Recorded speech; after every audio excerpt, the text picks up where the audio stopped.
everyone, Sam here from Lawn Care and Gardening. I just want to show you through the germination on day 6. What I never mentioned in my last video, what I'm mentioning now, is I'm actually trying to cut during the germination process. So the first cut was yesterday, day 5. That's before I could see anything growing. I also plan to cut sort of every 3 days throughout this whole process, just to see if there's any damage. If so, how bad is it? Is the growth still good at the end of it? All that sort of stuff. So this is how we're looking at day 6.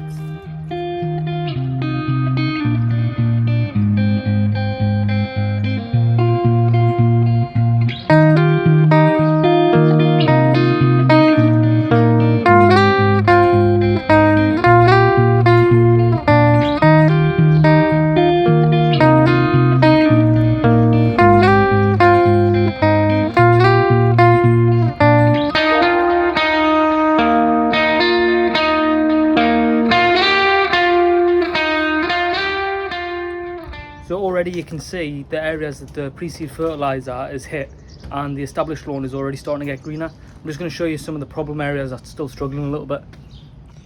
So here we've got 2 patches that are still very much mud, but there is growth coming through. And we've still got sort of the browny area. It's very hard to see the brown here, but this is still obviously a bit thin as well. So hopefully within the next week they'll really start to thicken up. So here we are, day 7, and what I'm going to be using is a web push mower.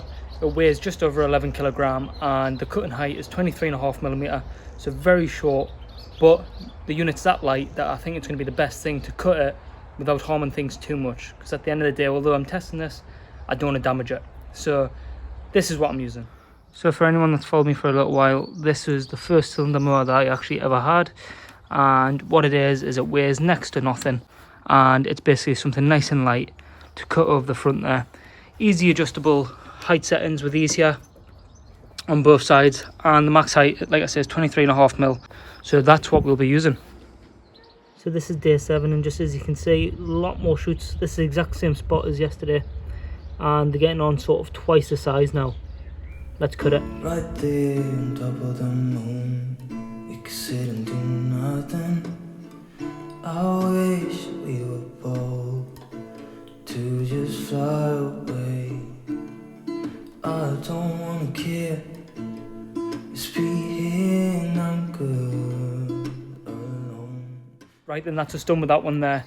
Only thing I would have to say be careful with that product in particular, what's this one here, is that if you press down on it too much, it actually changes the height, because all it is 2 like wing nut bolts that actually hold the height of cut in place. So you've got to be really light-handed with it, otherwise before you know it, you're cutting at 12 mil or 13 mil, whatever the lowest is, instead of 23. So that's my only gripe with it. But the bag itself, this is a catcher, and as you can see, it's all pretty clean cut. This is some bits of the compost and obviously just helicopters that's fallen down, and obviously I've got some bits of the fog grass in there as well. It's a nightmare, but looking across it, generally there isn't any of the little seedlings in there, so it's showing that at least now it isn't pulling it all out. These are just fresh clippings from obviously the old style grass that was there, and if anything, maybe the ends of the new ones. So it's doing a real good job.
Right then, so that is us there, and this is the finished product behind me. It is superseded all my expectations, to be fair. I thought I might run into a bit more problems than what I did, and it's just done brilliant. So I'll take you around now. Cat dug on my allium. So if you remember previously, these were the two problem areas, the two patches. They have started filling in quite nicely, and yeah, it didn't see much damage. Yes, it's lying flat, but there is, all the new growth is still there, and it's still growing, so they will thicken up over time. And then down here we had the two sort of dead brown patches, and as you've seen from the other views, that's just completely gone. It's just looking really good. Right then, so can you start cutting from as early as like day 5 after overseeding? And it's shown you can. Remember, I used a lighter mower, and it was a cylinder one as well. A rotary would probably suck up the seeds, so use a lighter one. But my advice would be not to do this if you can. So stick with leaving it until it's 2 or 3 inches. I would still do that for clients' lawns. I wouldn't be doing this. But if you've already got a healthy established lawn, you might want to look at doing this, because otherwise the growth will just be crazy. But no guys, thank you very much for watching. Please like, comment, subscribe for more videos. Also check out my podcast, where all these things in the videos is more talking format. Thank you very much for watching again. Take care and see you next time.